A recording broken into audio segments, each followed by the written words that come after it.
Good afternoon. Prayag సమర్పిస్తున్న smart invest కార్యక్రమానికి స్వాగతం. ప్రస్తుతం మార్కెట్లు లాభాల బాటలో పయనిస్తున్నాయి. అంతర్జాతీయ మార్కెట్ నుంచి వస్తున్న కొనుగోళ్ల మద్దతుతో పాటు దేశీయంగా కూడా కొద్దిగా మనకి పాజిటివ్నెస్ కంటిన్యూ అవుతుండడం వల్ల మార్కెట్స్ ఇవాళ లాభాల్లో పయనిస్తున్నాయి. 9,100 పాయింట్ల పైన నిఫ్టీ కొనసాగుతుంది. మళ్ళీ 9,100 మార్క్ని రీక్లెయిమ్ చేసుకుంది నిఫ్టీ. చాలా స్ట్రాంగ్ సెషన్ మనం చూస్తున్నాము. ఈ వీక్లో F&O ఎక్స్పైరీ ఉన్నప్పటికీ కూడా మార్కెట్స్లో ఈ రకమైన బయింగ్ రావడం ఒక రకంగా ఇంకా ఇన్వెస్ట్లో సెంటిమెంట్ నిలిచి ఉంది. అండ్ ఈ టైంలో హయ్యర్ లెవెల్స్ దగ్గర కూడా అంత ప్యానిక్ అవ్వాల్సిన పని లేదు అన్న ఒక సంకేతాన్ని మనకు అందిస్తుంది. బట్ నో డౌట్ చాలా మంది భావిస్తున్నట్టు అండ్ స్ట్రీట్ కూడా ఎక్స్పెక్ట్ చేస్తున్నట్టు ఏదో పాయింట్ ఆఫ్ టైంలో హయ్యర్ లెవెల్స్ దగ్గర కొద్దిగా ప్రాఫిట్ బుకింగ్ అయితే ఇన్ఎవిటబుల్గా కనిపిస్తుంది. 1 or 2 days పాజిటివ్గా, మళ్ళీ ఒక 1 day నెగిటివ్గా ట్రేడ్ అవుతున్నప్పటికీ బట్ ఓవరాల్గా సినారియో మాత్రం స్టిల్ ఇంటాక్ట్ పాజిటివ్గానే మనకు కనిపిస్తుంది. ఇక ఈరోజు ట్రెండ్ మనం ఒకసారి అబ్జర్వ్ చేస్తే banking, auto, financial services, media, pharma రంగ షేర్స్లో మంచి బయింగ్ ఇంట్రెస్ట్ కనిపిస్తోంది. అండ్ HDFC, ఇండస్ఇండ్ బ్యాంక్ లాంటి హెవీ వెయిట్ కౌంటర్స్లో స్టిల్ 52 వీక్ హై టచ్ అవుతూనే ఉంది. 1,400 మార్క్ దాటిన తర్వాత కూడా ఇండస్ఇండ్ బ్యాంక్ అదే స్థాయిలో పటిష్టత కొనసాగిస్తూనే ఉంది. మేబీ ఇక్కడ నుంచి ఇంకా decent set of returns IndusInd bank ఇచ్చే సూచనలు చాలా బలంగా మనకు కనిపిస్తున్నాయి. ఇంకా హౌసింగ్ ఫైనాన్స్ సెక్టార్లో HDFC బ్యాంక్ రికార్డ్స్ క్రియేట్ చేస్తుంది. DHFL మనం పదే చెప్పుకుంటూ వస్తున్నాం. ఈ స్టాక్ని 52 వీక్ హై పదే టచ్ అవుతుంది. ఎదర్ క్యాన్ఫిన్ హోమ్స్ అనుకోవచ్చు, or Repco, JIC housing finance, ఇదా ఈ సెగ్మెంట్లో ఉన్న చాలా స్టాక్స్ పాజిటివ్గా మనకు కనిపిస్తున్నాయి. అండ్ ఇవాళ 50 వీక్ హై టచ్ చేసిన స్టాక్స్ లిస్ట్ ఒకసారి మనం చూసుకున్నట్టయితే ఆల్మోస్ట్ 75 to 80 దాకా ఈ స్టాక్స్ ఉన్నాయి. వాటిలో యాక్షన్ కన్స్ట్రక్షన్స్ కొత్తగా ఇవాళ చేరింది. అక్షర్కెమ్ అండ్ ఆస్ట్రాల్ బాలి, బజాజ్ ఫైనాన్స్, బాలాజీ అమైన్స్, సిమ్కో, ఈ పొడింజి విలాయత్ ఈ స్టాక్ తన పోర్ట్ఫోలియో జాయిన్ చేసుకున్నప్పటి నుంచి సిమ్కోలో డీసెంట్ సెట్ ఆఫ్ గ్రోత్ మనం చూస్తున్నాం. ఆల్మోస్ట్ చాలా తక్కువ రోజుల్లోనే 25 to 30% ఆఫ్ రిటర్న్స్ ఇప్పటికే సిమ్కో ఇచ్చింది. CIMMCO సిమ్కో అన్న company, DHFL, JK Paper, Linc Pens, Navin Fluorine, Nitin Spinners, Nocil లాంటి స్టాక్స్ అని కూడా ఇవాళ 52 వారాల గరిష్ట స్థాయిని టచ్ చేసిన స్టాక్స్ జాబితాలో కనిపిస్తున్నాయి. And one more sector is paper stocks. Paper స్టాక్స్లో ఇవాళ JK పేపర్స్ ఒకటి, Pudumjee paper, Ruchira paper and Shreyans industries లాంటి స్టాక్స్ అని 52 వీక్ హై టచ్ చేసిన స్టాక్స్ లిస్ట్లో కనిపిస్తున్నాయి. అంటే ఇందులో ఏంటంటే ఒక సెక్టార్లో ఒక స్టాక్ 2 స్టాక్స్ పర్ఫామ్ చేస్తూ ఉండేవి. ఇప్పుడు ఏంటంటే ఈ పేపర్ రిలేటెడ్ స్టాక్స్ అనుకోవచ్చు, ఈ మధ్య tyre related stocks, housing finance related stocks అనుకోవచ్చు. ఈ మధ్య ఒక సెక్టార్ పర్ఫామ్ చేస్తుంటే అందులో ఉన్న స్టాక్స్ అని కూడా బాగా పర్ఫామ్ చేస్తూ వస్తున్న పరిస్థితి. అందుకు ఉదాహరణ ఇంతకుముందు మనం చెప్పుకున్నట్టు పేపర్ స్టాక్స్ ఒకటి, finance related stocks and tyre related stocks, ఇప్పుడు paper related stocks and sugar related stocks. ఈరోజు పేపర్ రిలేటెడ్ స్టాక్స్లో 5 స్టాక్స్ 52 వీక్ హై టచ్ చేసిన లిస్ట్లో కనిపిస్తున్నాయి. ఇక స్టాక్ స్పెసిఫిక్ మూవ్స్లో చూస్తే డిష్మన్ ఫార్మా వాళ్ళకు క్యాన్సర్ డ్రగ్కి సంబంధించి ఒక డ్రగ్కి FDA ఆమోదం లభించింది. దీంతో 20% సీలింగ్ ఇవాళ డిష్మన్ ఫార్మాలో చూసాం. And Edelweiss financial services, Mahindra finance, Shriram transport finance లాంటి స్టాక్స్ కూడా 5% దాకా ఇవాళ జంప్ మనకు కనిపించింది. అండ్ గుల్షన్ పాలి 20% ఇవాళ సీలింగ్ ఈ స్టాక్ పడింది. ఓకే ప్లే 20% ఇవాళ గెయిన్ అయింది. Action constructions 15%. రూపా గత కొద్ది రోజు రూపాలో చాలా స్ట్రాంగ్ బయింగ్ యాక్షన్ మనం చూస్తున్నాం. ఇప్పటికే 50 to 60% దాకా జంప్ రూపాలో మనకు కనిపించింది. ఇవాళ కూడా 10% గెయిన్ అయింది. సిమ్కో 10% పెరిగింది. న్యూలాండ్ ల్యాబొరేటరీస్ 10% దాకా జంప్ ఇవాళ మనం రావడం చూస్తున్నాం. ఇక కొద్దిగా వీక్ అయిన స్టాక్స్ బాగా పెరిగిన గోద్రేజ్ ప్రాపర్టీస్లో కొద్దిగా సెల్లింగ్ కనిపించింది. 3% దాకా. ఒబ్రాయ్ రియాలిటీ 1% దాకా వీక్ అయింది. JK టైర్స్, సిఎట్ లాంటి స్టాక్స్ కూడా కొద్దిగా ప్రాఫిట్ బుకింగ్ మనకు వస్తుంది. ఇప్పటివరకు మార్కెట్ ట్రెండ్ ఏంటి, ఈ టైంలో ఎలాంటి వ్యూ మన మార్కెట్స్ పై తీసుకోవాలి అంశాలపై మనతో మాట్లాడేందుకు అనలిస్ట్ సిద్ధంగా ఉన్నారు. Good afternoon officer. Stock specific moves ఎక్కువగా ఉన్నాయి, సెక్టార్ స్పెసిఫిక్ మూవ్స్ బాగా కనిపిస్తున్నాయి.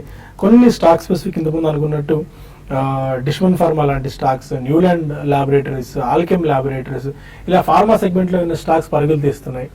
కొన్ని setting aside doctor Reddy's, Divi's లాంటివి పక్కన పెడితే బట్ ఇలాంటి పేపర్ స్టాక్స్ బాగా పెరుగుతున్నాయి. ఫైనాన్స్ రిలేటెడ్ స్టాక్స్ బాగా పెరుగుతున్నాయి. సెక్టార్ మూవ్స్ చాలా స్ట్రాంగ్ గా ఉన్నాయి. ఈ టైంలో ఎలాంటి వ్యూ మీరు ఇస్తారు మార్కెట్స్ పైన ఇన్వెస్టర్స్ కి? బేసికలీ ఇది ఎక్స్క్లూజివ్లీ ఈవెంట్ బేస్డ్ మూవ్స్ మనం చూస్తున్నామండి. ఎస్పెషల్లీ మీరు ఫైనాన్స్ మెన్షన్ చేశారు. సో కోటక్ బ్యాంక్ వాళ్ళు they are raising additional money అండి. వాళ్ళకి క్యాపిటల్ అడిక్వసీ రేషియో అని ఒక మెయిన్ ఇంపార్టెంట్ పారామీటర్ ఉంటుంది బ్యాంక్స్ కి. సో అది చాలా అడిక్వేట్ గా ఉన్నా కానీ వాళ్ళు they raising money. So are they preparing a war chest to take over some other companies or some other banks. అంటే రూమర్స్ అయితే మార్కెట్ లో చాలా ఉన్నాయండి. ఇందాక మనకి నేషనల్ ఛానల్స్ లో కూడా ఫ్లాష్ చేస్తున్నారు, M&M ఫైనాన్స్ లో వాళ్ళు మెజారిటీ స్టేక్ అక్వైర్ చేస్తున్నారని చెప్పి. ప్లస్ సూటీ స్టేక్ ఏదైతే 11% గవర్నమెంట్ ఆఫ్ ఇండియా దగ్గర ఉందో అది కూడా యాక్సిస్ బ్యాంక్ లో వాళ్ళు బిడ్ చేస్తారు టెండర్ రూపేనా అని చెప్పి ఒక వార్త ఉంది. సో అందుకని all financial stocks are extremely strong అండి. అండ్ కన్సాలిడేషన్ అనేది తప్పకుండా జరుగుతుంది ఈ రంగంలో. ఎందుకంటే గతంలో మనం లాస్ట్ మనం చూసింది only ING and Kotak bank విలీనం ఒకటే చూసాం. సో డెఫినెట్లీ ఈవెంట్ బేస్డ్ ఒక్కొక్క రంగంలో ఏదైనా ఇటువంటి న్యూస్ వస్తే సారీ డెఫినెట్లీ అట్లా మూవ్స్ మనకు కనిపిస్తున్నాయి. సో అక్రాస్ ద సెక్టర్ అన్ని కూడా బాగా మూవ్స్ అనేది కొద్దిగా mid and micro cap stocks లో వస్తున్నాయండి. కొద్దిగా డిమానిటైజేషన్ ప్రాబ్లమ్స్ ఎవరికైతే తొలగిపోయాయో, బిజినెస్ యాజ్ యూజువల్ ఫ్రమ్ జనవరి అని చెప్పి ఎవరైతే ఇచ్చారో అటువంటి స్టాక్స్ లో definitely we're seeing a lot of buying. So ఈ కారణం వల్ల I think one should be little bit careful అండి. అన్ని ఏది పడితే అది కొనుక్కుని ఇందాక మీరు మెన్షన్ చేసింది it's a very valid point. ఒక సెక్టర్ లో మూవ్ వచ్చినప్పుడు టాప్ 1 or 2, 3 స్టాక్స్ పర్ఫార్మ్ చేయడం అనేది ఇట్స్ గుడ్. కానీ ఆల్ క్యాట్స్ అండ్ డాగ్స్ పరిగెడుతుంటే మాత్రం definitely we should not chase such kind of stocks. So కొన్ని స్టాక్స్ మాత్రం మనకి డెఫినెట్లీ ఇప్పుడు ఫార్మస్యూటికల్స్ మీరు మెన్షన్ చేశారు. Top of the line pharmaceuticals companies ఎక్కడైతే రెగ్యులేటరీ ఇష్యూస్ ఆల్రెడీ పెండింగ్ ఉన్నాయో అది పక్కన పెడితే సెకండ్ లైన్ స్టాక్స్ అనేది ఎక్స్ట్రీమ్లీ స్ట్రాంగ్ పర్ఫార్మెన్స్ మనం చూస్తున్నాం. డిస్పెన్ మనం చూసాం, ఒకటైతే వాళ్ళకి డ్రగ్ అప్రూవల్ వచ్చింది and 13 molecules are in phase 3 అని ఉంటుంది. That's a huge number of molecules అండి. సో అటువంటి వాటిలో మనం చూస్తున్నాం Alkem labs never had any major problem with regulators. So ఇలా మనం చాలా concentrated moves in some of the second line pharmaceutical stocks కూడా చూస్తున్నాం. బట్ ఒకటి మాత్రం గమనించాలి, ఫార్మా స్టాక్స్ లో ఎవరైనా ఇన్వెస్ట్ చేస్తే మాత్రం రెగ్యులేటరీ హిట్ అనేది ఎప్పుడన్నా రావచ్చు. అది డెఫినెట్లీ మనసులో పెట్టుకుని ఆ రిస్క్ అపిటైట్ ఉన్న వాళ్ళే they should definitely go in and buy some of the stocks where US FDA నుంచి ఎక్కువగా ఇప్పుడు దాకా వాళ్ళకి 483 కానివ్వండి ఇతర ఏ ప్రాబ్లమ్స్ లేకుండా ఏదైనా కంపెనీ ఉంటే అటువంటి వాటిలో సెలెక్టివ్ గా one can take an exposure. But be careful, ఇట్లా చాలా స్ట్రాంగ్ మూవ్స్ మనం చూసినప్పుడు especially mid and small and micro cap stocks లో we have to be extremely cautious. Go with fundamentally strong companies, there is nothing wrong. But don't chase ఒక 2-3 days continuously strong ఉన్నప్పుడు 4th, 5th day కొంటే definitely reaction అనేది ఉంటుందండి. అక్కడ చాలా మంది భయపడి అమ్మేస్తుంటారు. Don't do that, wait for it to cool down, దాని తర్వాత we can take a fresh call అని చెప్తాను. ఓకే, మీరు ఎలాంటి టెక్నికల్ వ్యూతో ఉన్నారు? 9100 పైన నిఫ్టీ సస్టైన్ అవుతుంది. మనకి ఈ వీక్ లోనే F&O ఎక్స్పైరీ కూడా ఉంది. బట్ ఇలాంటి కొద్ది వోలటైల్ వీక్ లో కూడా మార్కెట్ బాగా పర్ఫార్మ్ చేస్తుంది. ఇది దేనికి సంకేతంగా మనం భావించవచ్చు? లాస్ట్ 2-3 వారాలుగా చూస్తే కనుక మార్కెట్ హయ్యర్ రేట్ లో కొంచెం ఒక హాల్ట్ పట్టినట్టుగా కనిపిస్తోంది. 9200 దగ్గర ఒక సెల్లింగ్ ప్రెషర్ స్వల్పంగా కనిపిస్తోంది. దీనికి ప్రధానమైన కారణం చూస్తే కనుక ఇండికేటర్స్ అన్ని కూడా వీక్లీ చార్ట్ లో మీడియం టర్మ్ ట్రెండ్స్ లో బాగా ఎక్స్ట్రీమ్లీ ఓవర్ బాట్ లో ఉండడంతో కొంచెం హై లెవెల్లో లాంగ్స్ అన్వైండింగ్ జరగడంతో ఫ్రెష్ బయింగ్ అనేది అగ్రెసివ్ గా లేకపోవడంతో మార్కెట్ హై లెవెల్లో కొంచెం ఒక కాషియస్ దారిలోకి వెళ్ళడం మనం చూస్తున్నాము. కానీ ఈ మధ్య లాస్ట్ 2 weeks గా రియాక్షన్ వచ్చినప్పటికీ 9000 పైన బాగా రికవరీ స్ట్రాంగ్ గా రావడంతో చూస్తుంటే సెల్లింగ్ ప్రెషర్ కూడా ఎక్కువగా కనిపించట్లేదు. So bulls and bears equal strength లోనే ఉన్నట్టుగా కనిపిస్తుంది. FIs చూస్తే కనుక ఫ్రంట్ లైన్ స్టాక్స్ ఏ గ్రూప్ లో సెల్లింగ్ ప్రెషర్ కి గురి చేయడం మనం చూస్తున్నాము. కానీ క్యాష్ మార్కెట్ లో మటుకు బయింగ్ హెవీగా రావడంతో మార్కెట్ లో అక్కడక్కడ కొంచెం స్టాక్ స్పెసిఫిక్ మూవ్మెంట్స్ బాగా రావడం మనం చూస్తున్నాము. ఒకవేళ కనుక FIs ఈక్విటీలో కనుక అమ్మకాలు జరపడం మొదలు పెడితే మార్కెట్ లో ఒక ఆల్రౌండ్ సెల్లింగ్ ప్రెషర్ కూడా వచ్చే అవకాశాలు కనిపిస్తోంది. మార్కెట్ ఇప్పుడు చూస్తే కనుక లాస్ట్ 2 weeks ఒక నేరో రేంజ్ లో 9200, 9000 స్థాయి సపోర్ట్ లెవెల్స్ మధ్యలో కొంచెం ఊగిసలాటం మనం చూస్తున్నాము. ఏదైనా ఒక లెవెల్ బ్రేక్అవుట్ అయిందంటే కనుక ఆ దిశలో వెళ్ళే అవకాశాలు కనిపిస్తుంది. కానీ ఇండికేటర్స్ ఆ ఓవర్ బాట్ పొజిషన్ అడ్జస్ట్మెంట్ అయ్యే వరకు బహుశా ఇంకొక వారం రోజులు కూడా కొంచెం కన్సాలిడేషన్ లోకి వెళ్ళే అవకాశం కనిపిస్తోంది. మార్కెట్ లాస్ట్ 15 minutes చూస్తే కనుక ఒక స్వల్ప సెల్లింగ్ 9100 పైనుంచి దిగి 9100 కింద ట్రేడ్ అవడంతో మార్కెట్ లో ఒక కాషియస్ ట్రెండ్ mention. బట్ ఏదైనా టెక్నికల్ అవుట్లుక్ పెద్ద మార్పు లేదు. మేజర్ ట్రెండ్ 9000 స్థాయి పైన ఉన్నంతసేపు మార్కెట్ ట్రెండ్ పాజిటివ్ గానే ఉండే అవకాశాలు కనిపిస్తుంది. ఒకవేళ కనుక 9000 కనుక బ్రేక్ అయ్యి దాని కింద క్లోజ్ అవుతే షార్ట్ టర్మ్ కరెక్షన్ వచ్చే అవకాశాలు కనిపిస్తుంది.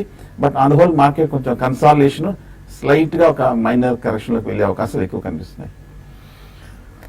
Okay, and stock specific moves ఇంతకుముందు అనుకున్నట్టు కొన్ని మనకు కనిపిస్తున్నాయి. అంతకుముందు డిస్కస్ చేసుకున్న స్టాక్స్ లో డిష్మన్ ఫార్మా 20% దాకా ఇవాళ పెరిగింది. అండ్ ఎడల్వైజ్ అలాంటి స్టాక్స్ లో కూడా మంచి స్పాట్ రావడం మనం చూస్తున్నాము. 1 or 2 మెయిల్స్ కూడా మనం తీసుకుందాం. మెయిల్స్ లో బాలాజీ అడుగుతున్నారు, డిఎల్ఎఫ్ 149.35 రూపీస్లు తీసుకున్నారు 400 షేర్స్ ఇంట్రాడే గురించి ఎలాంటి గైడెన్స్ ఇస్తారు? 149.35. డిఎల్ఎఫ్ ఇంచుమించు 148, 150 మధ్యన ఒక ₹2 నారో బ్యాండ్ లో ట్రేడ్ అవ్వడం మనం చూస్తున్నాము. 150 దగ్గర డిఎల్ఎఫ్ చాలా స్ట్రాంగ్ రెసిస్టెన్స్ పొద్దుటి నుంచి మనం చూస్తున్నాం. నా ఉద్దేశం మీరు కొన్న రేట్ దగ్గరే ఉంది కాబట్టి 150 దాటాలని కూడా కొంచెం సమయం పడుతుంది కాబట్టి నా ఉద్దేశం జస్ట్ ఒక చిన్న అప్ ట్రెండ్ లో క్లోజర్ టు 150 లెవెల్స్ లో ఎగ్జిట్ అయిపోవడం మంచిది. అలాగే 148.50 కింద క్లోజింగ్ ఒక స్టాప్ లాస్ పెట్టుకోండి. కొంతమంది కాలర్స్ కూడా లైన్ లో ఉన్నారు. ఫస్ట్ కాల్ హైదరాబాద్ నుంచి సురేష్. గుడ్ ఆఫ్టర్నూన్ అండి. గుడ్ ఆఫ్టర్నూన్ అండి, చెప్పండి. మీన్స్ ఒక జేబీఎన్ మాట 285 లో కొన్నామండి, 1000 షేర్స్. ప్లస్ సలోరా ఇంటర్నేషనల్ లో ఒక హ్యూజ్ క్వాంటిటీస్ ఉన్నాయండి, 15,000 at 68 లో. లాస్ట్ టైం కూడా 68 క్రాస్ అయినప్పుడు మేము అలా హోల్డ్ చేసాం, బట్ ఇప్పుడు 59 అలా రీచ్ అయింది. షార్ట్ టర్మ్ హోల్డ్ చేయమంటారా, ఎగ్జిట్ అయిపోమంటారా అండి? 2 వీక్ స్టాక్స్ లో ఉన్నారు, JBM auto and Salora international. JBM ఈ మధ్య కొంచెం బాగా పెరిగిందండి. ₹130 నుంచి ₹300 వరకు వెళ్ళటం మనం చూస్తున్నాము. ఆ కరెన్సీ బ్యాన్ ముందు మనం నవంబర్లో చూస్తే కనుక ₹300 దగ్గర నుంచి సడన్గా నీజర్కి రియాక్షన్ వచ్చింది. మళ్ళీ ఈ 2 నెలల్లో కూడా మళ్ళీ ఆ లాసెస్ అన్ని కూడా రీకూప్ చేసి ప్రీవియస్ టాప్ అయిన ₹300 పరీక్షిస్తుంది. ప్రస్తుతానికి జేబీఎం ఆటోమేటిక్ స్ట్రాంగ్ గానే కనిపిస్తుంది. కాకపోతే 300 దగ్గర 2 టాప్స్ ఏర్పడింది కాబట్టి అక్కడ కొంచెం సెల్లింగ్ ప్రెషర్ వస్తుంది. ఒకవేళ ఈ వారం వచ్చే వారం కనుక 300 కూడా బ్రేక్అవుట్ అయిందంటే మళ్ళీ ఫ్రెష్ అప్ ట్రెండ్ 325 వరకు వెళ్ళే అవకాశం ఉంది. జేబీఎం మటుకు హోల్డ్ చేయండి. సలోరా మటుకు వీక్ గా కనిపిస్తుంది. టెక్నికల్ గా చూస్తే కనుక ఈ మధ్య స్వల్ప అప్ ట్రెండ్ వస్తున్నప్పటికీ ₹70 దాటలేకపోతుంది. ఈ నెల రోజుల్లో ఈ లాస్ట్ 6 months కూడా ₹70 దగ్గర ఒక మీడియం టర్మ్ రెసిస్టెన్స్ కనిపిస్తుంది. నా ఉద్దేశం సలోరా అయితే మటుకు ఒక చిన్న ర్యాలీలో ఎగ్జిట్ అవడం మంచిది. పైగా మీరు హ్యూజ్ క్వాంటిటీ అంటున్నారు కాబట్టి కొంచెం అలర్ట్ గా ఉండండి. ఇక మరిన్ని కాల్స్ అండ్ ఈమెయిల్స్ తీసుకునే ముందు ప్రయాగ్ సమర్పిస్తున్న స్మార్ట్ ఇన్వెస్ట్ కార్యక్రమంలో చిన్న బ్రేక్ తీసుకుందాం.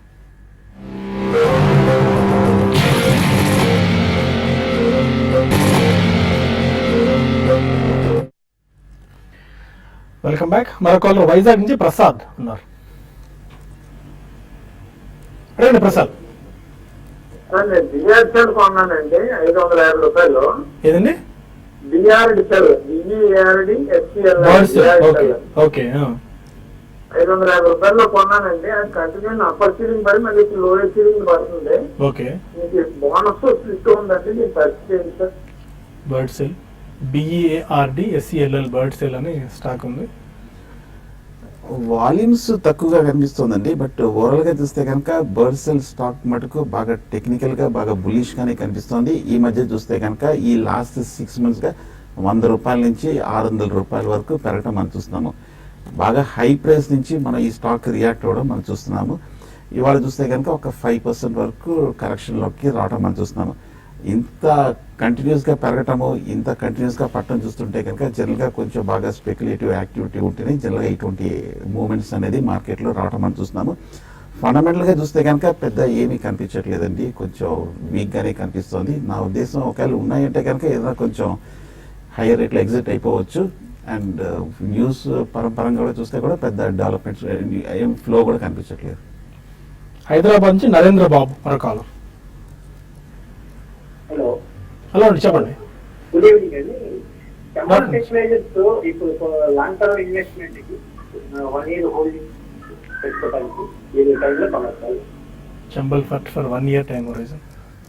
1 year కాదు కానీ డెఫినెట్లీ ఇప్పుడు సీజన్ అది మొదలవుతుంది కాబట్టి రాబోయే అగ్రికల్చరల్ సీజన్ అండి for the next 3 to 6 months. So తప్పకుండా మీరు కొనండి. కొన్న తర్వాత ఇన్ కేస్ ఏదైనా ఫాస్ట్ గా స్పర్ట్ వచ్చినా లేకపోతే ఏదైనా ఒక న్యూస్ బేస్డ్ ఐటమ్ లేకపోతే 1 or 2 quarters next 2 quarters results పరంగా కొద్దిగా బాగున్నా కానీ అది ఒకసారి ప్రాఫిట్ బుక్ చేయండి. ఎందుకంటే ఇందులో కొద్దిగా సైక్లికాలిటీ ఉంటుందండి. మనకి అగ్రి సీజన్ అయిన తర్వాత మళ్ళీ ఫర్టిలైజర్ స్టాక్స్ అనేవి అంత స్ట్రాంగ్ గా ఉండవు, అందులో సెల్ ఆఫ్ కూడా వస్తుంది. జనరలీ ట్రేడింగ్ ప్రాఫిట్స్ అనేవి బుక్ చేస్తుంటారు. సో ఆ కారణం వలన మీరు ఒక 2 price points లో కొనండి, ఇమీడియట్లీ కూడా కొనొచ్చు. We can also by with about 10-12% తగ్గితే సెకండ్ ప్రైస్ పాయింట్ లో కొనండి. బట్ స్పర్ట్ వస్తే మాత్రం డెఫినెట్లీ ప్రాఫిట్స్ బుక్ చేయడం మర్చిపోకండి. హైదరాబాద్ నుంచి బాలాజీ మరొకాలం. Sir good afternoon sir. Good afternoon, చెప్పండి.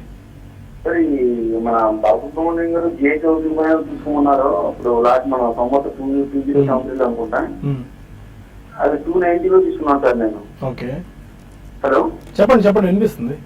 ఆ 290 లో తీసుకున్నాను నేను. అలాగే ఎల్ఐసి హౌసింగ్ ఫైనాన్స్ కూడా 540 లో తీసుకున్నా. అంటే ఈ రెండింటిలో కొంచెం ప్రాఫిట్ బుక్ చేసి కోటక్ మహీంద్రా బ్యాంక్ తీసుకుందాం అనుకున్నాను, ఏమంటారండి?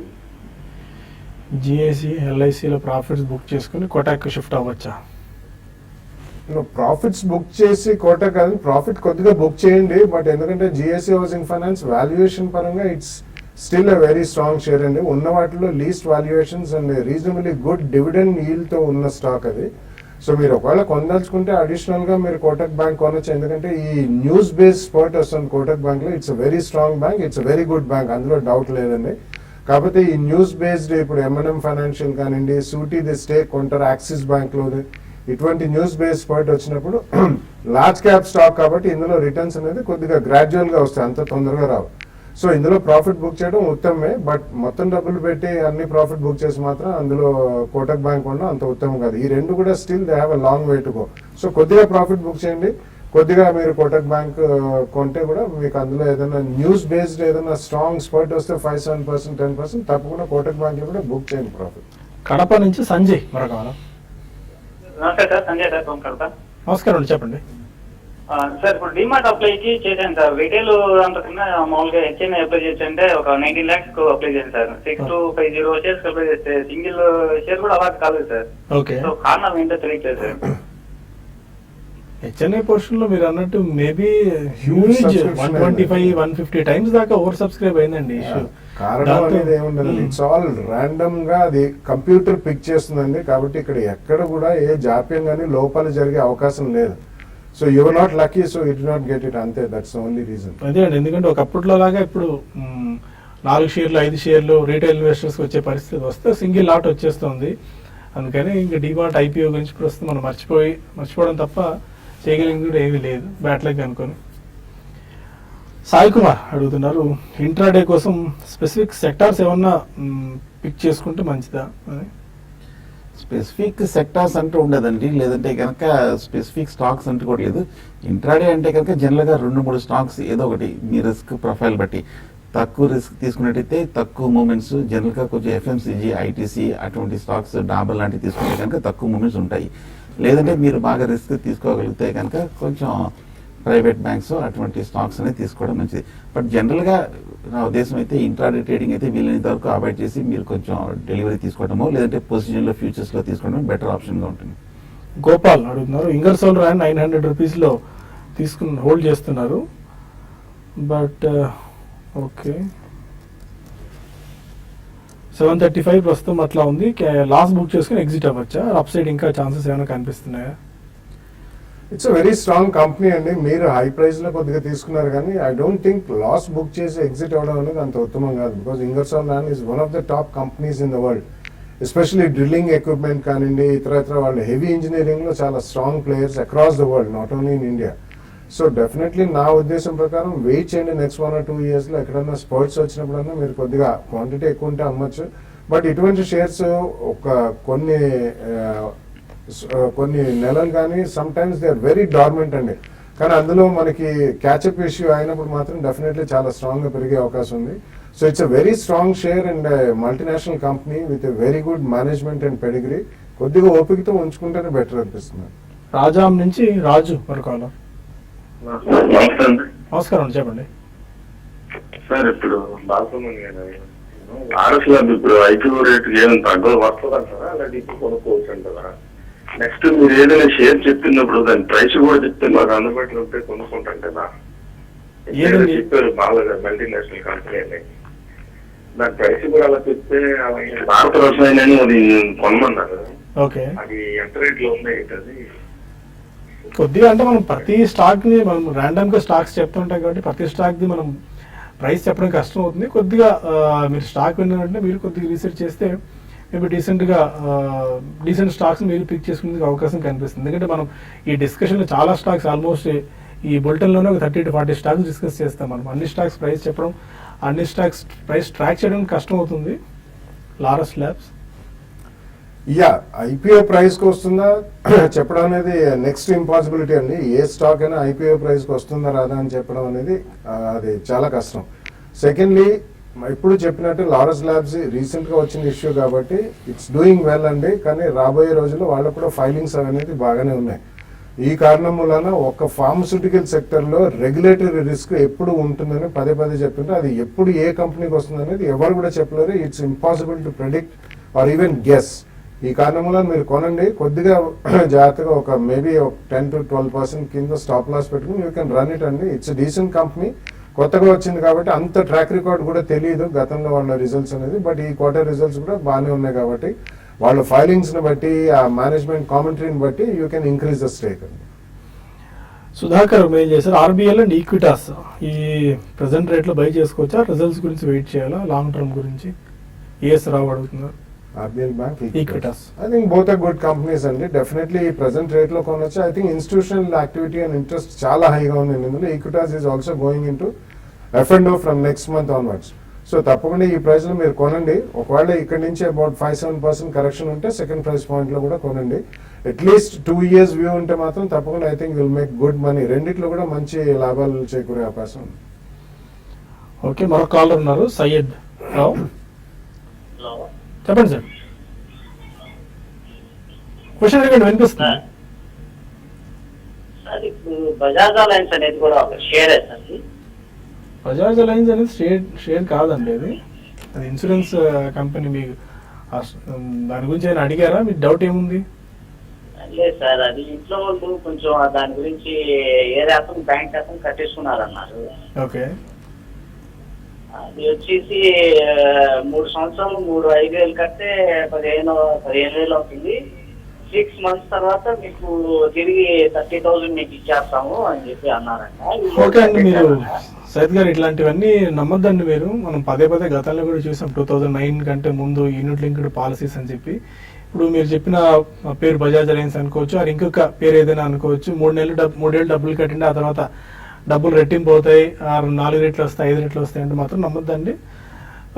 మీరు రెగ్యులర్గా షో వాచ్ చేస్తానండి. మీకు ఇన్వెస్ట్మెంట్స్ గురించి, మ్యూచువల్ ఫండ్స్ గురించి, వాటి గురించి అవగాహన పెంచుకున్న తర్వాత మీకు క్లారిటీ వస్తే అప్పుడు ఇన్వెస్ట్మెంట్స్ చేసుకోవచ్చు. ఆ నోట్తో ప్రస్తుతానికి బులెటిన్ ఇక్కడ వైండప్ చేద్దాం. టీవీ5 న్యూస్లో మనకు సమయం మించిపోతుంది. టీవీ5 మనీలో కలుద్దాం యూట్యూబ్ వేదిక ద్వారా. అక్కడ మరిన్ని కాల్స్ అండ్ ఈమెయిల్స్ తీసుకుందాం. Stay with us.